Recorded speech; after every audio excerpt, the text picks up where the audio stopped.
So we're not this season like doing the thing where we like did a bunch of research and are going to read it to you and then have you comment. We're just going to chat. Like it's just a chatting season. Like, Love it. yeah. The B-sides. The B-sides. The B-side. This whole year's a B-side. It really is. Wanna jump in him? Let's fucking do this thing. Let's fucking do this thing. Welcome to Witchcast. Cause it's Witchcast. I'm Emily. I'm Kate. And we're your hosts. We're the hosts of the Witchcast podcast. That's right. We're learning, growing, evolving witches, exploring everything under the witchy, esoteric, woo-woo umbrella, and also just coping as best as we can this year. Yeah, getting to know our witchy bodies as we become witchy teens. Your witchy body and you. That's very good. And we have a really special guest today. I'm so excited. Yay. Yay. Our good friend, you've met him and heard from him before. You have so many titles. I might just ask you to tell us everything that you are. But I mean, you're a wonderful witch and tarot reader, Reiki practitioner. You specialize in lots of different practices from lots of different diasporic religions and spiritualities. And you're just a wonderful person and friend, Rowan Rivers. Hi, I'm so happy to be here. Thanks for having me back, guys. Yeah. Oh, our pleasure. We love you. Yeah, I love you guys. I love your podcast. Oh, thanks. What are all your titles that you call yourself these days? I know it's always evolving. Well, I mean, the thing about titles really is like, I don't know, I don't use them all like all the time, but to give you like my magical sort of I don't know, Credits. resume. Yeah. I am trained in Anderson Fairy Witchcraft, which is an American form of witchcraft. I've studied Wicca, but I'm not initiated. I am a third degree Reiki practitioner or Reiki master, it's sometimes called. I'm an Abarisha.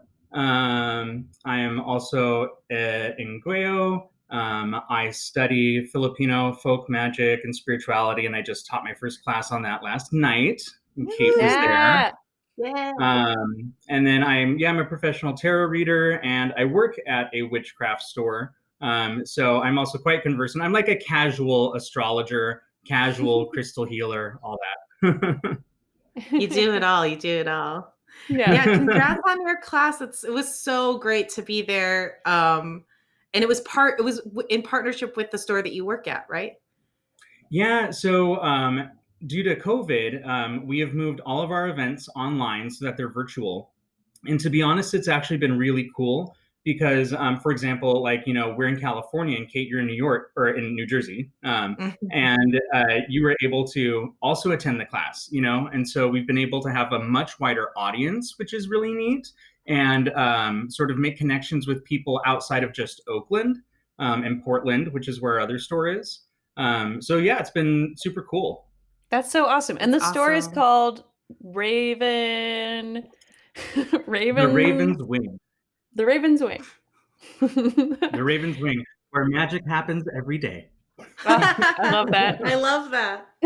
Yeah, although unfortunately our Oakland store right now, we're in the middle of until December 14th, we are only open for phone orders because we had a COVID exposure scare. So yeah, you know, unfortunately, that's just the reality of like what is happening right now. But just a reminder to everyone listening to support your local witch shops because we really need your help to survive. Yeah, seriously. Yeah, I also think that it's so much more meaningful to buy witchy things from smaller businesses and small practitioners. I mean, and also thank God for things like Etsy. Like I have exposed to so many more little shops all over the world that I never would have known otherwise. Yeah. Totally. Don't buy sage on Amazon. Yeah, absolutely. So, gosh, so many things to ask you about. I mean, the class was fascinating. You have so many great stories. I definitely want to, we both want to talk about that more, but how did you, you have Filipino ancestry, but how did you kind of begin your journey into exploring that side of yourself and Filipino folk magic? Yeah, it's a long, sort of like rambly, unexciting story, to be honest. But Awesome. That's what this season's all about. Perfect. I would say that, just like, of course, being part Filipino, there's, I think a lot of us experience a certain curiosity for our ancestral roots, and kind of figuring out like, what did my ancestors do? Especially once we start like learning and studying about magic and witchcraft, it's really exciting. But like, I know for me, for example, when I first started studying, it was with Wicca, and they were using all of these like English and Celtic and Nordic gods and goddesses that I just could not connect with at all. Like I was so uninterested in that mythology. Even though I do have a good portion of that ancestry as well, I just wasn't really like connecting with it. Um, and so you like do your internet Google searches, right, and your Wikipedia searches to try and figure out where to begin studying. And that was like definitely my entryway, was like Wikipedia, and then also like tons. There are a good amount of blogs and Tumblrs out there about Filipino witchcraft. A lot of them are either in Tagalog or Cebuano, and unfortunately, I don't speak either Tagalog or Cebuano. So a big portion of my journey has been spending a ton of time on Google Translate, because Google Translate does not translate Filipino dialects very well. So sometimes you have to like really isolate words in order to figure out what they mean. And I will spend like hours just trying to decode one blog post. Mm. That is And then dedication. also, it does take a long time, especially like I've also done this with YouTube clips as well, just pausing, writing down what they said in Tagalog, typing it into a translator, fiddling with it until I can get it to make sense. And that was really like how I began. Yeah. Um, Do you and feel like then my you've part. learned any oh, sorry. Oh, Do no, you feel no, like you please, learned please. any Tagalog in the process? Like, are you a little bit more conversational in it than you were before? Or? I mean, I definitely, yeah, I do know like I recognize words a little bit easier and faster. And it's like there's a lot of like in Filipino dialects, it's very like there's lots of conjugations and ways to change one word to mean many different things. And so I've been able to sort of like get my way around that a little bit easier. I wish my husband got me for my birthday this year a like Tagalog language set on like a book and a disc, which I'm Yay! super excited about practicing. My Yeah. family actually comes from North Mindanao and from Cebu, and so I'd be a lot more curious to learn like Visayan or Cebuano, because those Oh, would be sure, the yeah. dialects that they spoke. But Mhm. unfortunately, they're just like there's no Rosetta Stone for that. There's no like books on how to learn those dialects really. So for the meantime, I'll practice Tagalog. Is there anyone in your family that has any knowledge of like how do like you said your family's from this certain area in the Philippines, and I'm not even going to try and say any of those names, but like how did you know that, like have you had any help from your family on tracing your ancestry and your family tree? And Mm-hmm. Yeah, so my family has an interesting story, at least half of them, about how they came to America.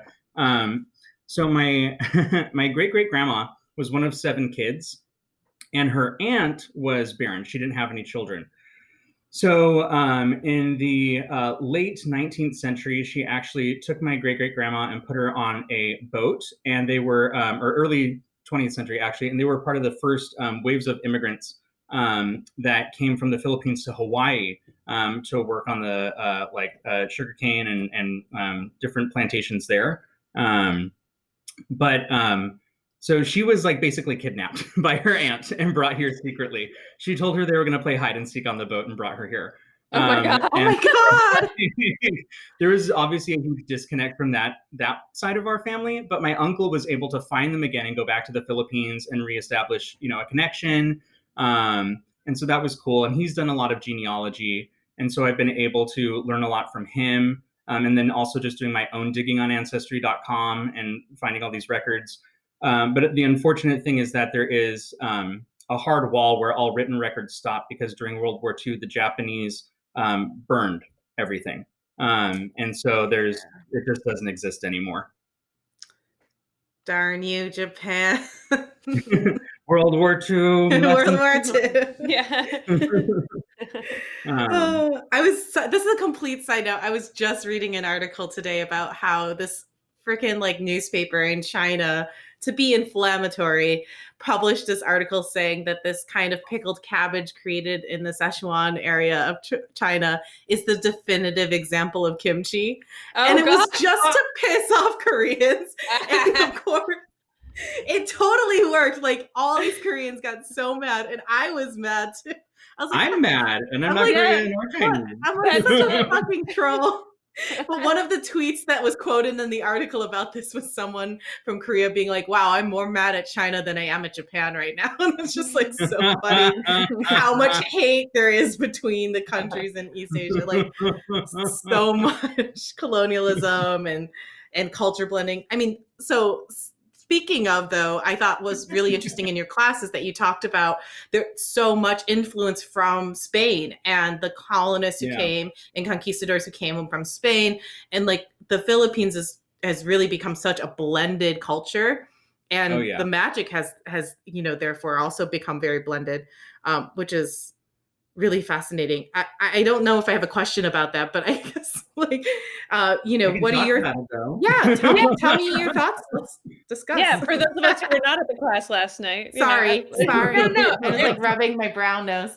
I'd love to hear more about any of it, all of it. So the Philippines, to give some just background information on the Philippines too, that'll help us understand like its diversity. The Philippines is, before colonialism, before the Spanish got there, the Philippines was not one country. It was an archipelago of 641 islands, although the number changes depending on if the tide is high or low. 2,000 of those are inhabited. And there's 143 distinct ethno-linguistic groups that make up the Philippines. So that's 143 different cultures. Like, wow. It's not the same, obviously, but I think an easy way to think about it is kind of all of the First Nations tribes that were in America, before they got here, and how they weren't like Native American together, right? There is a similar sort of dynamic happening in the Philippine archipelago. And by the time that the Spanish came and brought Catholicism with them, Hinduism, Buddhism, Islam, and then the native animist beliefs were all being practiced in the Philippines. So it was already a huge mixing pot before you throw Catholicism in there too. But because they're colonists, of course, none of that other stuff was allowed to sort of thrive once they got there, and it was Catholicism or bust. But the Filipinos did find ways of adapting for their own survival, where they could sort of take things that were Catholic and were scriptural in content, but use an indigenous expression in order to reinterpret and repurpose them. Yeah, that's really cool. And, it's funny because I know you also experienced and practice a lot of the African diasporic spiritualities as well. And that's something that we've learned in our past episodes, talking about Ifa and hoodoo, and like a lot of these kind of oppressed peoples were forced to hide, use the Catholic and Christian kind of saints and terminology, while still being able to like kind of still infuse their own, indigenous and ancestral practices within that structure. Get in trouble, by the people who colonized them. And so my experiences in African diasporic religions, I feel like this is something that I, have been saying, since I started getting into them, is I felt like my ancestors from the Philippines, like obviously were not Black, right? They weren't from Africa, but I felt like they were guiding me towards a form of spiritual practice that was more recognizable to them. Because as I got into African diasporic religions, I was just continually wowed and sort of surprised at all of these similarities that you also see with Filipino folk magic and spirituality. Like when you prepare in for the Orisha and for the spirits in a lot of African diasporic religion, when you prepare them food, it has to be without salt, and that's the exact same way it's done in the Philippines. And that's nothing I've ever heard of in any European, or any other cultures. So I was really impressed by that. The idea that you would take herbs and you would soak them in oil it happens between both of them. The idea of planting things so that, like magical items, so that people will walk over them and have the effects of those items, that exists in both of them. And I had previously been taught that that only existed in African magic, until at one point in my studies, I found it's actually it's for a form of poisoning someone. It's kind of an aggressive form of magic, but it happens in the Philippines too, is the point. Yeah. So just like the fact that I felt like I was being guided towards something which would help me relate and understand and have tools to practice something, until I eventually have sort of been able to build up my own much more Filipino spiritual practice for myself. Yeah, I think that's amazing. Also fascinating. I think we've been learning that ourselves too, just kind of as we're getting our feet wet in all these different areas of practice and spirituality, that there's so much more in common when you go dive into the history and you kind of look at the roots of so many kind of spiritual practices in all different cultures. There's so many similarities that it's like, wow. At one point, I don't know, this is like totally romanticizing and simplifying everything, but at one point, maybe our ancestors were just all this like same kind of people who all believed very similar things and did similar practices, and then became divided as the years passed, Well, that's an interesting thought. I mean, one of my takeaways on my spiritual journey has been that I really believe that, across time and across cultures, those of us and those of our ancestors who were mystics, it didn't really matter where they were or when they were, through their like communion and their relationship with the spirits of the land and the spirits of the air and the water, and their ancestors and everything, just by practicing their mysticism, they were able to arrive at very similar conclusions. And to me, that sort of makes me nod and feel like there must be a there, that people separated by time and space can still arrive at the same conclusions without being in conversation with each other. Yeah, it speaks to like an ultimate truth of the universe kind of thing, Yeah. Ultimate truth. I And the love thing is that. that because some of this shit just fucking works, and so it's the same way that, like, I kind of think of it like cooking. Like, yeah, people have their own ingredients depending on their regions, and they have their own like ways of doing things, but ultimately we all found very similar methods of preparing food, the same way that we found similar methods of preparing magic. Mm-hmm. Yeah. Mm-hmm. Yeah, Absolutely. it's a beautiful thing, you know? Yeah, which is why I feel like too, sorry, to kind of like tie it back to the Philippines. The Philippines has like a very like yes and approach to spirituality. Like just because one thing is true and one thing is believed by the natives of the Philippines doesn't mean that when another belief shows up that they're not willing to say like, well, if that's your God, then we're going to respect that as well. And if those are your traditions, then those must be true as well. And we'll just find ways of integrating them. There's not this colonist mindset, this very patriarchal mindset of like, no, I have the answers, therefore all your answers are false.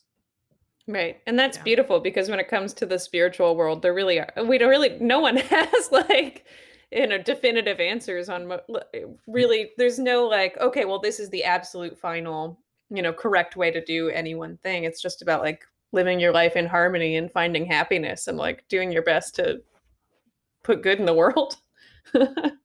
I always And joke sometimes that bad. I still haven't found a God that I don't believe in. Yeah, I like that. I love that. Yeah. Yeah. I don't Well, like them all, but But I I think acknowledge that's their what's real. existence. Right. The possibility. I think that's what I think real true spirituality is the continual exploration like the continual journey to find the answers without ever actually wanting to reach them, like, or needing to, right? It's like science is the pursuit of truth, but the whole joy in it is the pursuit. I don't know. Maybe not. Maybe scientists like the truth, but I'm just, you know what I'm saying. No, I like it. I like it. It's about like keeping that sense of wonder open, right? About never, one of my mantras for many years has been that the question must always be more important than the answer. Otherwise, we've decided that at a certain point, we're going to stop learning. Yeah. That's beautiful. I love that. So I feel like oh, sorry. Oh, go ahead. You go ahead. No, you go. Because I don't know if you knew that, but I took the class, so I have, I already know like a lot. Oh, okay. Yes, your certificate will be coming in the mail. Yeah, so I was just going to say that I felt like I interrupted your story about your journey towards Filipino folklore and magic, and I just wanted to prompt you to get back into it with apologies. Yeah, no, you're great. No, I'm actually really glad that you went back to that because it speaks to something I feel. Okay, so I feel like one of the reasons I've never seen a class on Filipino, like folk magic and spirituality, which is part of my motivation to teach it. And then the literature out there on it is like really scarce, and a lot of it is really thin in terms of substance, and it's like hard to find. But I have been really lucky in that my partner is a professor who teaches at San Jose State University. And because of him, I've been able to get access through, a lot of it is through academia.edu, but also through public university libraries, to really, really hard to find texts, extremely rare texts, and texts that the normal person, just like your average, witch out there, would not be able to find because they don't have these academic hookups that are going to, let them into these portals where all of these essays are stored. And which the reason I wanted to bring that up is because actually in Filipino studies, I think his name was William Henry Scott. He coined the term the parchment curtain.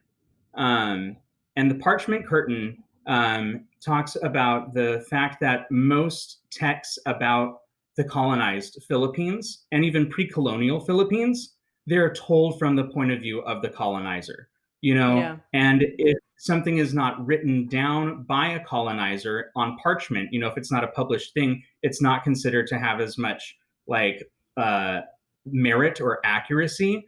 And so it talks not only from the colonizer's point of view, but with their limited understanding and with their sense of importance, what should be talked about, their sense of context. And so what we have to do is peek through the cracks in the parchment curtain, see what's not being talked about, what's not being addressed. But I've been really lucky to have access even to read those parchments because most people just can't, and I feel like that's maybe why I have been able to obtain a lot of information that is not widely circulated. Yeah, that's awesome. That's very cool. I think that's something that I've really just been coming to terms with as an adult, like in the last maybe 5-10 years, is like, oh, history is completely subjective. Yeah. It's everything I know is just pure from someone's point of view. 99% of the time, a white man. Yeah. Do you know the story of how Canada got its name on that note? No. No. Okay, so this is one of my favorite examples of exactly what you're talking about, which is that the name Canada, it was given to this land because a colonizer misunderstood what the native people were telling him, or the First Nations people that he met were like pointing and saying the village, which is Canada. And and there was a translator who was like, I know that word, and he's saying that this land's name is Canada. And there's actually like a Canadian public television short video like ad kind of thing about it that they used to play in the 90s. But yeah, it was just a misunderstanding. And it stuck. At the end of the day, I feel like that's not as big of a fuck up as calling an entire race of people Indians, even though we're not in Oh, India. yeah, that's a really big one. Yeah, I that's don't a very know. good It's the point. name of entire country. I mean, still, yeah, that's crazy. I did Yeah. not know that. That's really. It's kind Yeah, of funny, like if you look at it from an alien's point of view. Like if I was not if I was not a human, and I like heard that while reading a book on Earth, I'd be like, "That's fucking hilarious." right. Colonial outtake. Yeah, I mean, and yeah, you're absolutely right. Indians is also like, and the colonizers were like, I don't think we're in India, but you know what? Stick with it. This is India too. Like, It has a nice ring to it. yeah. I just recently learned that Eskimo is actually a slur. It's actually not a correct term Yeah. either. Like there's so much that my public, suburban school did not. I mean, gosh, I don't know anything. Yeah, I Well, went down a and Twitter. Oh, sorry. oh no, please, please. I went down a Twitter rabbit hole because there was like a restaurant somewhere in like, I don't know. I want to say Nevada, but it could have been literally any state other than the Northeast states. Or it wasn't somewhere I knew. But that was called Eskimo. They were called Eskimo Joes, and like there Oh was yeah. a petition to change the name, and they took a poll of the people in their town, and in their town they decided that they didn't have to change it, and it wasn't offensive. And a whole bunch of Inuit people were like, "Well, but it is to us, and we're the ones that have that name. Like, that's not Well, what we did want to be Jesus called." Christ. Yeah. Did you guys hear about that town? And it's funny, we're totally playing like, I don't know, geography I'm not familiar with. I'm like, maybe it was New York, maybe it was Pennsylvania, who knows? Right? Um, but the town of Swastika recently No. voted to keep their name. Wait, what? They voted on it and they What decided the to keep their name. absolute And they fuck? said, they were like, it's because it's connected to the sacred Indian symbol for peace and love, the swastika. No. And I'm like, okay, like that's still wrong. Like, Yeah, how many Indian people actually live in your town there, bud? yeah, like that's not incorrect. Oh my All of this is God. incorrect. Oh, Jesus Christ. you just struck out on so many levels, guys. This is like when a girl tells a guy like, "Oh, I'm scared to walk at night," and a guy's like, "Why? I'm not scared." I've never seen a girl get hurt or hit on, so it must not happen. Hey, It's like hey, that kind of mentality. not all men are like that. Oh, I'm sorry. Oh, Yes. boy. Okay, we should digress because I could go on about this forever. I'm sorry. Yeah. I'm sorry. No, I love it. I love it. Rowan, can you tell us one of your stories? You in the class you had all these amazing stories about how Filipino folk magic, what we know of it today, came to be. Can you tell us can we have a little story time? Sure. Here, I guess I'll start with the first one, which is about how Catholicism came to the Philippines. And I really like this one because to me, it like honest to God feels like a subplot from Game of Thrones. And it's real. And it is not the way that like history books tell these stories. But it's Love it. about Ferdinand Magellan. So most people are, pretty familiar with Ferdinand Magellan. He's known as the first person to circumnavigate the world. He is Portuguese, but he was actually sailing on behalf of Spain. Anyway, so he lands in Cebu in 1521. And the Raja, who is the leader, like the sort of the governor of Cebu, met him. And he has this, Ferdinand Magellan has this translator with him named Awang, although he's baptized Awang to make him Christian and renamed him Enrique. And every history book you will ever read about this calls him Enrique. I refuse to. I call him Awang because that was his name. Anyway, he uses Awang to sort of like tell Raja Humaban and his wife Hamahumame that he wants to baptize them. And he shows them a little tiny wooden statue of Santo Niño, the baby Jesus, who is not the Infant of Prague, by the way, older than the Infant of Prague. And they see this little tiny wooden statue, and it looks to them a lot like their wooden statues for their gods and their ancestors. And what you do in the Philippines with these statues during rituals is you would dance with them. So Humame takes this statue and begins dancing with it because she's doing diwata. She is practicing indigenous Filipino spirituality, and she's trying to show them that she honors their spirits. They see her dancing and they're like, oh my God, she is flooded with the Holy Spirit. Isn't that amazing? Isn't that beautiful? She's dancing just like King David. So they totally misunderstand, and they think that and this is why people say, and then they converted Raja Humaban and his wife Humame. No, they did not make them Catholic. They took baby Jesus and they made him Diwata. That is what happened. It was like baby Jesus was converted. So anyway, so Magellan's like, great, now I'm going to convert all the other Filipinos here that you're in charge of. So just tell them, that this is the deal and we'll get moving. So beneath the Raja are the Datus. They're the leaders. And all of the Datus but one, Lapu Lapu, were like, sure, fine, we'll get this extra spiritual blessing, whatever. But Lapu Lapu's like, no effing way, I'm not interested, I don't need it. So Magellan takes his men very early in the morning before the sun has risen, and he sails to the island that Lapu Lapu is on, right across from Cebu. And he attacks them before sunrise. And the Spanish have like armor, they've got cannons, they've got guns and muskets and all this advanced weaponry. But the Filipinos beat them back.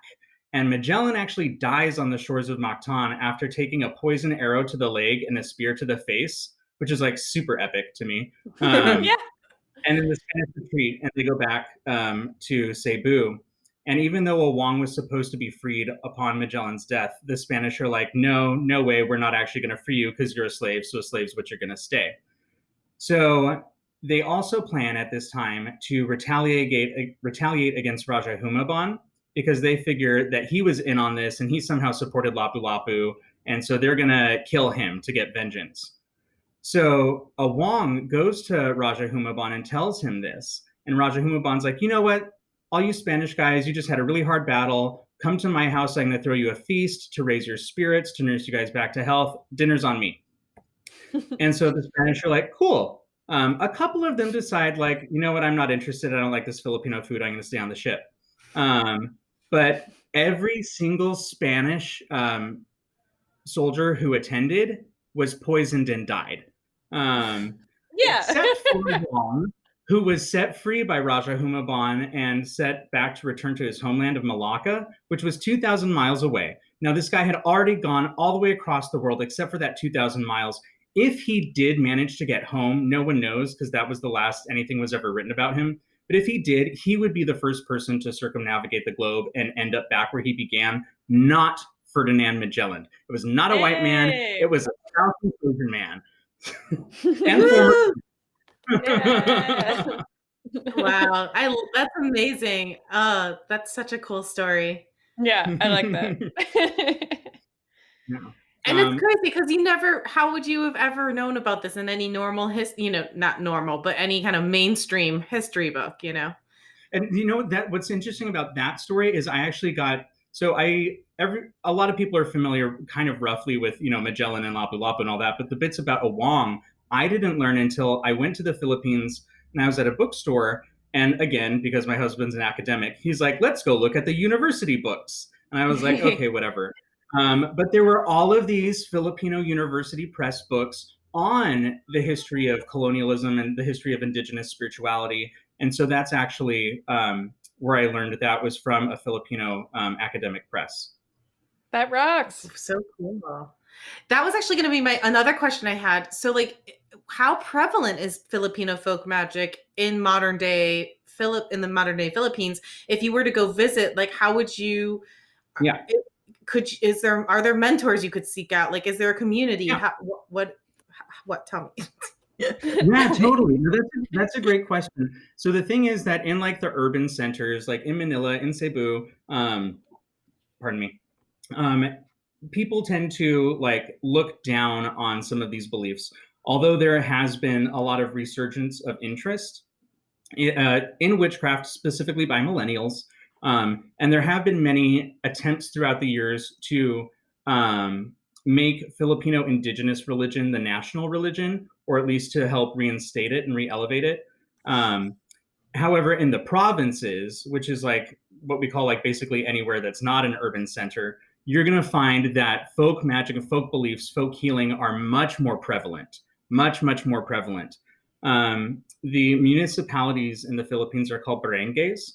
And in a lot of barangays, especially in the Visayas, which is the middle region of the Philippines, there are going to be arbularios, there's going to be a mananambal, possibly a folk healer. There's going to be even mangkukulam, which are like sorcerers that have darker reputations.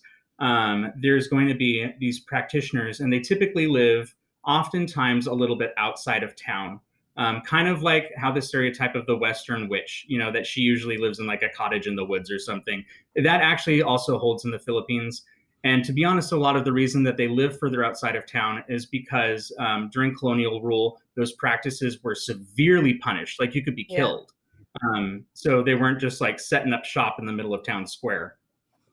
Yeah, that makes sense. Yeah. Do you It's know very about cool. do you know about the history of how they passed it down while like during those times or? So it's really common. So when you have a lot of practitioners of these things in the Philippines, it's different than like a lot of modern day magical practitioners, especially those who are influenced by Western witchcraft. The power is believed to reside within the witch, and we focus a lot on cultivating our own personal power. This is not the case in the Philippines. In the Philippines, practitioners of this sort have something called an abyan, which is like a spirit guide. The word abyan literally means friend. And abyan are the ones who have the power. They will intercede, they will go talk to other spirits on your behalf. They will tell you what's up. They can kind of, pardon me, they can spy for you. They can tell you what ingredients to do, when to do things. They can perform healings, perform miracles where you cannot. And there are different ways of getting an abyan. To earn the respect of an abyan, it can be quite difficult. But once you have it, it is enduring. It is a lifelong deal. And in some cases, it is multi-generational, where the abyan of one healer, upon that person's death, will pass to one of their descendants. There's many different ways of knowing that it's time that you're being called to be one of these people. The typical things are, this is actually very similar to fairy, Anderson fairy. They say the Anderson fairy will either make you go mad, kill you, or make you a poet. And in the Philippines, the signs that you're being called to be a healer are possibly that you go mad. Like people are seen, they'll disappear for days. They'll be found climbing these baliti trees where spirits are known to live. They sort of go insane. And accepting the call of the spirits to be a healer is the only way to sort of come back into our world. And be able to walk between the two. Near-death experiences are another thing, something that forces a personal crisis and a psychological sort of shift can happen, and that will be accompanied by a spirit who will walk with you. Illness is a big one. There's a very prevalent idea that people will be afflicted with an illness, and the only way to recover from it is to accept the call to be a healer. And accept that abyan. So those are just some of the ways. And what's interesting is that they are the exact same ways that before we had this sort of class of folk healers that I talked about who live on the outside of town. Before colonialism, there were the babayan, who were the like shamans, the priestesses, the oracles of the community. And they had a community role. They were verified by community, unlike how we would call ourselves like, a solitary witch. Like, no, like this was a function that you did for an entire, village or barangay. But they had the exact same symptoms when they were called to be babayan or babayan. They would either get sick, have a near-death experience, or go crazy. So like, even though that role in society really was pushed into the shadows when Catholics came, the ways that the spirits interacted with us and the ways that they passed on their medicine to us remained the same. Wow. That's really cool. Dude, that's metal. I'll also talk about, just because I love this little bit as a gay boy, that the babayan were always female, except for a small class who were called asog or buyagin, who were highly effeminized people assigned male at birth, who would dress as women, walk as women. They would take the occupations of women. They would marry men. And they did not have to undergo an initiation in order to become babayan. They would just become babayan by virtue of being themselves. And I think that's like so beautiful.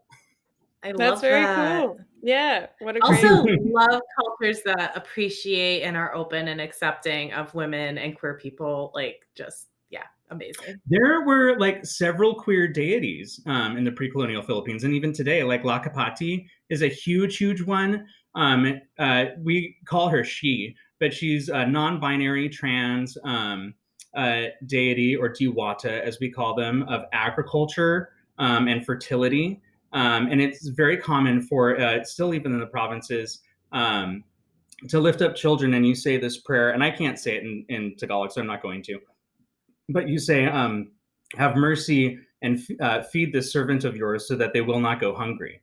And just pray that, that your children are fed. But like, not only were we down with the queerness, and with women, but also like a whole spectrum of gender. That's so cool. Amazing. Man, colonialism did a lot of bad things to the world. That's the understatement of the century, but like Colonialism did a lot of bad things. really fucked And shit it up. still is. Yeah, and continues to. Yeah, Yeah. so continue. Since the dawn of time. Ah! So I love all of this. I know there's so much more obviously to go into, but do you have a ritual or spell? I know, and I might mispronounce this, but I know you talked a lot in the class about oraciones. Yeah, That maybe, like, can you tell us a favorite one? Yeah. So, I mean, now I want to go through like all of my oracion. The thing is, to be honest, a lot of these I look up when I need to use them because they're not Latin. They sound a lot like Latin, although there are some in Filipino or in Tagalog, or I've even seen some that have a little bit of Spanish in them. But to be honest, the one that I use the most is kind of bad. I wouldn't recommend. I shouldn't use it as much as I do. But it's to take vengeance on someone who has wronged you. And so I use this whenever someone is rude to me at work, or whenever someone is like an asshole on the freeway. I just like, oftentimes what you want to do is like whisper it under your breath. But that one is igosum vovere maledictus, and you say it 3 times. So it's igosum vovere maledictus, igosum vovere maledictus, igosum vovere maledictus. And it just makes me feel better to get it out. I love that. Another really good one that I like, that you can use every single day, is just for protection, just like physical protection and for spiritual protection. It's specifically when you're leaving your house. You just make a sign of the cross and you say, Jesus corum Deus, Jesu magusum. So again, 3 times, Jesus corum Deus, Jesu sagusum, Jesus corum Deus, Jesu sagusum. Do you know what that means? Yeah. Or so here's the funny thing about this stuff is that it's not actually, like, that's not proper Latin. If you were to try and translate that, it's not Latin. It's not Pig Latin. Sometimes people call it Pig Latin. But it is Latin sounding. And so, all right, so I'm going to kind of go off on a little tangent for a second. So what's really interesting about these prayers is that sometimes people are like, well, if it's not real Latin, does it actually have any power? Or is it just, gobbledygook? And I mean, I have a multi-tiered response to that. On one level, I would say that all language is invented. right. At the end of the day. But B, the thing is that these oracion, because they're not Latin, these are not Catholic. Like, these were not given by priests. These were not given by the Spanish. These prayers, these oracion, were discovered by Filipinos. And the stories that Filipinos have for how they came to these oracion is that they are given by the Abyan. They're given by the spirits, sometimes directly from God, sometimes from saints, for those who practice a much more Catholic, less pre-colonial type of spirituality in the Philippines. And there's tons of people who practice like magical Catholicism in the Philippines, but also from the Encanto. And the Encanto are super fascinating because this is a type of spirit that did not exist until the Spanish arrived.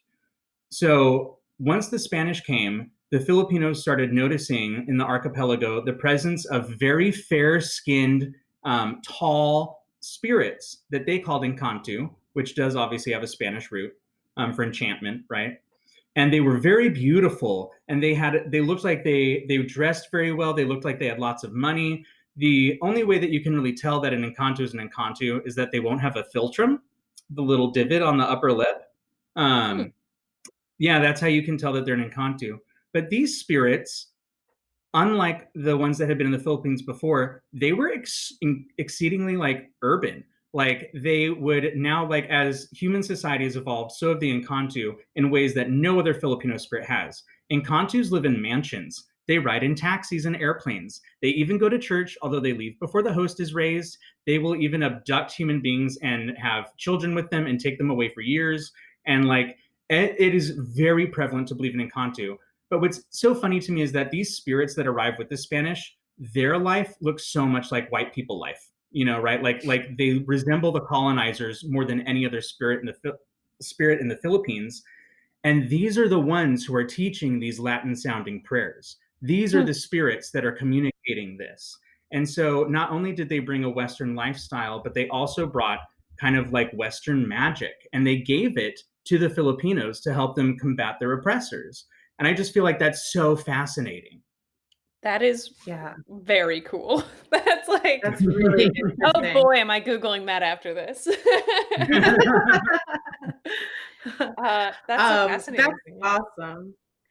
I just also like the idea of being able to even see spirits and communicate with them and get clear messages just still kind of blows my mind. Like, so the sense I also got from listening to you speak today, and then also from your classes, like it feels very powerful. This Filipino folk magic feels very powerful and very I think it's something I've noticed as like a casual witch existing in 2020 is like this kind of blend of modern Western magic that I practice. Feels very low risk and feels very kind of uh you know I'm trying to find the right words for it because I don't think it's shallow, but it feels a lot safer than some of the stuff that I think that from what you were speaking about with Filipino folk magic, that feels more dangerous to me. It feels more powerful. I don't know if that's just my own like kind of perspective. No, I mean, like, I think that you're picking up on a variety of things. One of which is that, like, so first I'm going to talk about how like the magic feels, and I do agree with you that it can be that Western, like specifically like Wicca, especially because we've got like this law of threefold return, harm ye none, all of that. We think about the charge of the goddess, and it's very beautiful, and it's about like nature and sort of stepping more into ourselves and seeing the world in a spiritual light. And I think that's also because as Westerners, deprogramming Christianity takes so much work that needed to be the focus, right? Just learning how to see the world as spiritually animate, to see spirits in trees and rocks and in the moon and everything like that. That had to be like the focus. Whereas that was already like a pre-existing belief, in the Philippines. So you don't have to focus on that. And then as a colonized country, you do see a lot more of like what I would call battle magic, because those were the needs. There are so many different ways in Filipino folk magic to kill a person. There's so many ways. And there's also all of these different magics focused on so that if you are hit by a bolo knife, that it will not cut you, that if a bullet fires at you, that it will not hurt you, to prevent your enemy from reaching your house, so that you will not be struck, to heal a broken bone, to heal sickness, the like fundamental needs about safety. There's one that I love where you write, here, let me find the oracion, because again, I don't know it off the top of my head. Yosti sire medime agusum. You write that on a piece of paper cut into the shape of a host of a Eucharist, and then you eat it in order to counteract hunger. So we're talking about very basic needs, that are the focus of a lot of Filipino witchcraft. Not all. I mean, there are certainly spells for like more modern things like finding a job, or whatever, arousing your partner, things like that. But there is definitely something that we see in some of these diasporic religions that does focus on survival in ways that you will never see in Western witchcraft because it was never an issue. That's really well put. You said that a lot Better than I did. Wicca's soft. Well, yeah, and the other, the reality of it is that Wicca isn't really based in, I mean, this is a controversial thing, and we might want to cut me saying this, but I'm going to say it. Hot take. Wicca was kind of made up in like the 1900s. Like a lot of the Celtic stuff that they took isn't real Celtic stuff. Like fairy magic is real Celtic stuff. And it's a very different uh it's a little more surface level, I think, because it doesn't come from that place of like a long ancient ancestral history. Well, Yeah, so there's less mhm. I mean, I don't know, but you say what you want to say.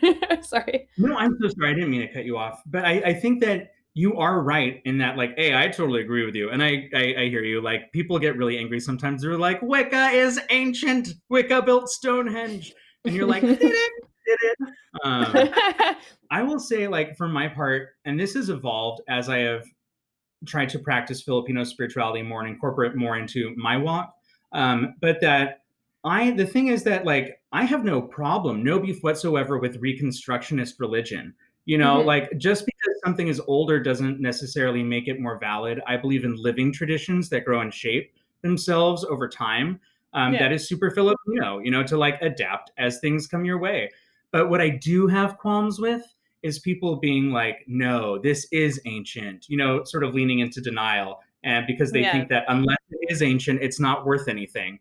And I'm like, Yeah. come on, girl, like, own it. And that's cool. Yeah. Like you can absolutely, everyone finds their own way to different answers, different ways of coping, different ways of creating, different ways of, dealing with the world. And if this one works for you, there's nothing wrong with that. But like, don't get mad when I say it's from a book that somebody wrote then, because it is. Like. It is.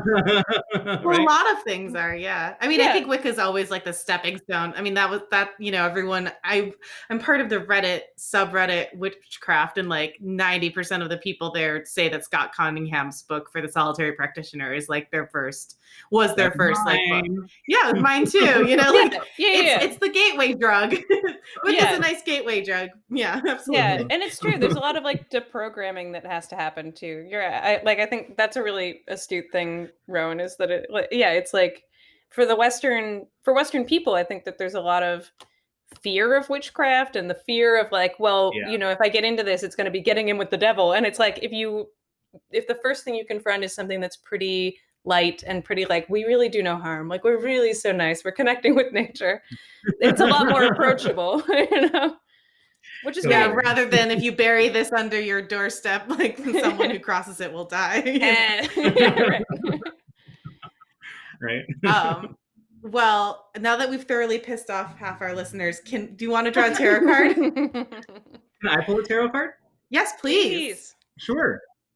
If you're willing. Of course, all of my other decks are in the garage right now, but I it's like, oh yeah, I've got a deck right here on the table. What deck is this? It's not the most exciting deck. It is the Rider-Waite-Smith Centennial Edition.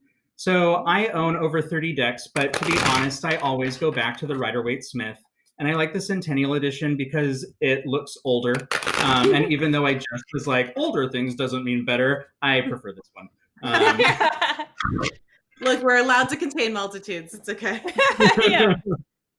All right. I got What the a great death response. card. The what? The death card. Oh, that's so funny. Speaking of death. So what I would say about the death card, I mean, everyone always knows, like, oh, it means transformation. It means change is coming. And that is super true. Always a part, an integral part of the message of the death card. But something that just pops out at me right now, so I'll share it, is that death also means, in this particular card, it's riding on a horse, and the last person standing in front of the horse yet to fall is the Pope. And death means sometimes that we need to change what we are giving our power to. We need to change the voices that we are listening to, and we need to change what has authority over us because it is no longer serving us. It is time to find a new guiding light, a new voice to listen to, a new direction to grow in, a new spiritual way of being in the world. Because our old ways have served us as far as they possibly can, but they cannot take us any further anymore. I love I that. love that. So you're saying we need a new pope, a young pope. a hot lady pope. A Filipino witch pope.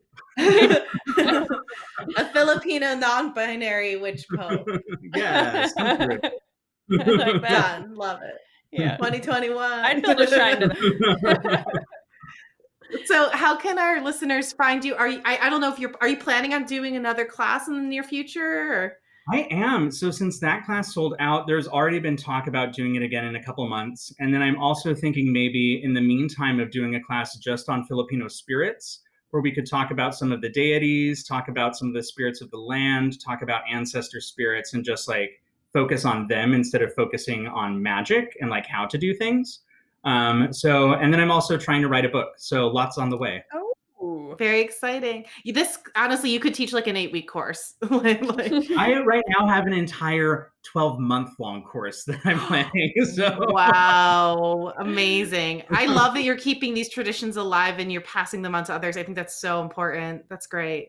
Thank you. So how can people follow you and keep up on everything that you're doing? Yeah. So on Instagram, you can follow me at River Witch Shop. That is the social media that I use the most. I'm also on Facebook. I need to redo my website because I got a new debit card and I didn't pay my Wix bill this month. And so my website is currently down. What happens? That is www.river-witch.com.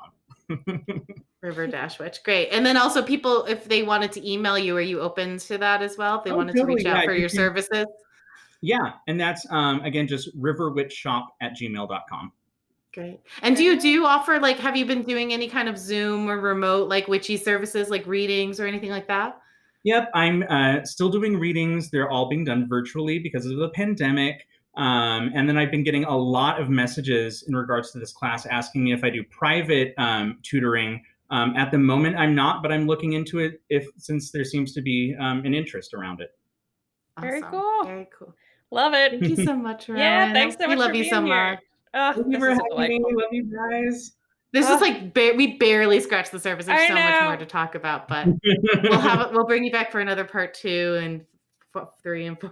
Yeah, we'll do a 12-month cycle of these. We'll just do a whole season of Rowan. All right. Yes. Season of the Witch. And you can, of course, find us on Instagram at Witchcast Podcast. You can email us at witchcastpodcast@gmail.com. You can find us on the web at witchcastpodcast.com. And if you're up for it, we always love an Apple Podcast review, a little subscribe review kind of situation. We love that. And we love you. Yes, we love you guys. Take it easy. Take care of yourselves. And until next time, Hex yeah! Cause it's Witchcast. Yay! I forgot to tell you to say it, Rowan. I was hoping you would just say it. Okay, good.